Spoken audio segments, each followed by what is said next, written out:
नमस्कार, मैं अंजना और आप देख रहे हैं अपना न्यूज। आइए रुक करते हैं आज की बड़ी खबर की ओर। प्रधानमंत्री नरेंद्र मोदी अपनी राजनीतिक सफलता का श्रेय आरएसएस को हमेशा ही देते रहे हैं। हालांकि 11 साल प्रधानमंत्री रहने के बाद वे रविवार को पहली बार आरएसएस के मुख्यालय पहुंचे। पीएम मोदी इससे पहले 2013 में लोकसभा चुनाव की बैठक को लेकर नागपुर आए थे।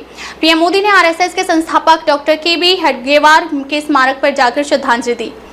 उन्होंने आरएसएस की तारीफ रखते हुए कहा कि यह एक संगठन नहीं बल्कि राजनीति की आत्मा है। उन्होंने कहा कि संघ एक अमर संस्कृति के वट वृक्ष की तरह है जो कि आधुनिकता से भी ओतप्रोत है। पीएम मोदी ने कहा कि राष्ट्रीय चेतना का जो बीज 100 साल पहले बोया गया था वह एक वट वृक्ष के रूप ले चुका है। उन्होंने कहा कि आरएसएस के कार्यकर्ता पूरे देश में तन मन से लोगों की सेवा कर रहे हैं। बता दें कि प्रधानमंत्री नरेंद्र मोदी का सफर 1972 में आरएसएस प्रचारक के तौर पर ही शुरू हुआ था। उनकी सक्रियता के चलते ही उन्हें 2001 में गुजरात का मुख्यमंत्री बना दिया गया था। आरएसएस के एक सीनियर पदाधिकारी ने कहा, इसमें कोई संदेह नहीं है कि बीजेपी का वैचारिक मेंटोर आरएसएस है। इसके बावजूद बीजेपी ने आरएसएस से दूरी ही दिखाने की कोशिश की। सरकार और संघ का काम पूरी तरह अलग होता है। कई नेता इस बात को स्वीकार करते हैं और उनका भविष्य आरएसएस की वजह से ही तय हो पाया है। फिर भी मैं यह स्पष्ट कर देना चाहता हूं कि आरएसएस कभी सरकार के कामकाज में कोई दखल नहीं देता है और न ही इसका कोई राजनीतिक एजेंडा है। 2024 के लोकसभा चुनाव के दौरान यह भी चर्चा थी कि आरएसएस और बीजेपी की बन नहीं रही है। बीजेपी अध्यक्ष जेपी नड्डा ने यहां तक कहा था कि बीजेपी अब आत्मनिर्भर है। वहीं जब बीजेपी को हिंदी बेल्ट में सीटों का नुकसान हुआ तो आरएसएस प्रमुख ने भी कई बार इशारों में खुले मंच पर नसीहत दे डाली। हालांकि लोकसभा में झटके के बाद बीजेपी ने फिर आरएसएस को अहमियत देनी शुरू की और इसका प्रभाव हरियाणा और महाराष्ट्र के विधानसभा चुनाव में दिखाई दिया। हालांकि आरएसएस नेता एच.वी. शेषाद्री ने कहा कि यह कोई डिबेट ही नहीं थी।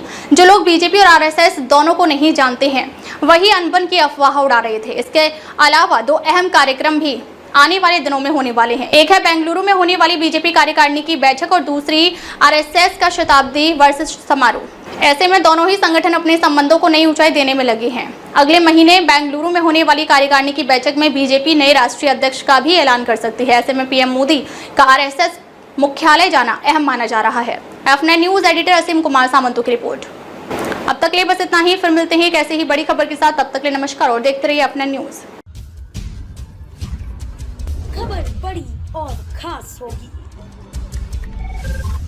असल वजह की तलाश होगी, दुनिया भर के हर गांव, शहर, गली, मोहल्ले पर नजर हमारी होगी। खुलेंगी पर्दें, जहन में उठे हर सवाल की बात होगी।